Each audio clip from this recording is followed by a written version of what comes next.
ನನ್ನೆಲ್ಲ ಸಹೋದರ ಸಹೋದರಿಯರು, ಈ ವಿಡಿಯೋವನ್ನು ವೀಕ್ಷಿಸಿದ್ದೀರಿ. ದಯವಿಟ್ಟು ತಮ್ಮ ಕೈಯಲ್ಲಾಗುವಂಥ ಒಂದು ಸಹಾಯ ಆ ಕುಟುಂಬಕ್ಕೆ ಮಾಡಿ. ಅಸ್ಸಲಾಮು ಅಲೈಕುಂ.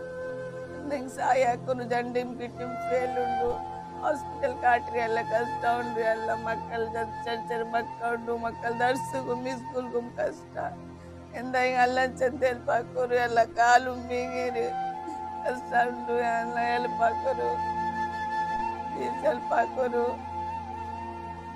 ಚರ್ಚರಿ ಮಕ್ಕ ಉಂಡು ಹೆಲ್ಪ್ ಹಾಕೋರು.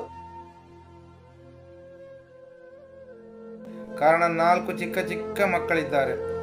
ಮಂಗಳೂರಿನ ಕಸಬೆ ಬೆಂಗರಿಯಲ್ಲಿ ಬಾಡಿಗೆ ಮನೆಯಲ್ಲಿ ವಾಸಿಸುತ್ತಿರುವಂತಹ ಅಫ್ರೋಜಾ ಇವರು 6-7 ತಿಂಗಳುಗಳಿಂದ ಕೆಲವು ಆಸ್ಪತ್ರೆಗಳಿಗೆ, ಸರ್ಕಾರಿ ಆಸ್ಪತ್ರೆಗಳಿಗೆ, ಇನ್ನಿತರ ಆಸ್ಪತ್ರೆಗಳಿಗೆಲ್ಲ ಹೋಗಿ ಚಿಕಿತ್ಸೆ ನಡೆಸಿದ್ದರೂ ಕೂಡ ವಾಸಿಯಾಗದೆ ಕೊನೆಗೆ ಒಂದು ಉತ್ತಮವಾದ ಚಿಕಿತ್ಸೆ ನಡೆಸಬೇಕೆಂದರೆ ಅದಕ್ಕೆ ಒಂದು ಒಳ್ಳೆಯ ಒಂದು ಮೊತ್ತ ಅವರಿಗೆ ಬೇಕಾಗ್ತದೆ.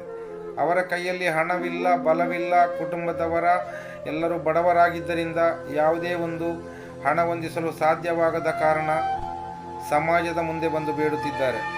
ಚಿಕ್ಕ ಚಿಕ್ಕ 4 ಹೆಣ್ಣು ಮಕ್ಕಳು ಅವರಿಗಿದ್ದಾರೆ. ಆ ಹೆಣ್ಣು ಮಕ್ಕಳು ದೊಡ್ಡದಾಗಿ ಬರಬೇಕಾದರೆ ತಾಯಿಯ ಒಂದು ಆಸರೆ ಬೇಕು. ಆ ಆಸರೆ ಇಲ್ಲದಿದ್ದರೆ ಆ ಮಕ್ಕಳು ದಿಕ್ಕುಪಾಲಾಗುವ ಒಂದು ಅನಿವಾರ್ಯತೆ ಕೂಡ ಎದುರಾಗಬಹುದು. ಆದ್ದರಿಂದ ಖಂಡಿತವಾಗಿಯೂ ತಾಯಿಯನ್ನು ಉಳಿಸಿಕೊಡುವ ಜವಾಬ್ದಾರಿ ಸಮಾಜದ ಮುಂದೆ ನಮ್ಮಲ್ಲಿದೆ.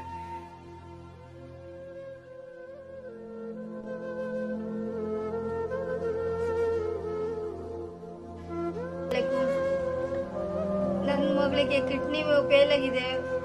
ಅದರಲ್ಲಿ ಇವ್ರು 4 ಮಕ್ಕಳಿದ್ದಾರೆ. ಆಸ್ಪತ್ರೆ ಎಲ್ಲ ತೋರಿಸಿದ್ವಿ, ಎಲ್ಲೂ ಹೋದ್ರು ಆರಾಮಾಗಲಿಲ್ಲ.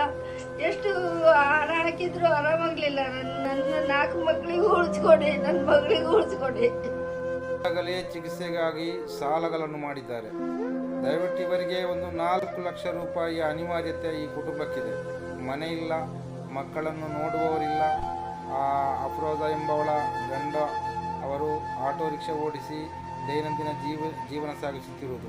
ಆದರೆ ಈಗ ಅದಕ್ಕೂ ಕೂಡ ಅವರಿಗೆ ಹೋಗಲಿಕ್ಕೆ ಸಾಧ್ಯವಿಲ್ಲ. ಅಂದರೆ ಮಡದಿಯನ್ನು ಅಲ್ಲಿಗೆ ಇಲ್ಲಿಗೆ ಹಾಸ್ಪಿಟಲ್ಗೆ ಅಂತೇಳಿ ಕರೆದುಕೊಳ್ಳಲಿಕ್ಕೆ ಇವರಿಗೆ ಸಮಯ ಅದಕ್ಕೆ ವ್ಯರ್ಥವಾಗುವುದರಿಂದ ಈಗ ಮಕ್ಕಳ ದೈನಂದಿನ ಖರ್ಚಿಗೆ ಸಮೇತ ಇವರ ಕೈಯಲ್ಲಿ ಹಣವಿಲ್ಲದೆ ಇವರು ತುಂಬ ನೊಂದುಕೊಂಡಾಗಿದೆ.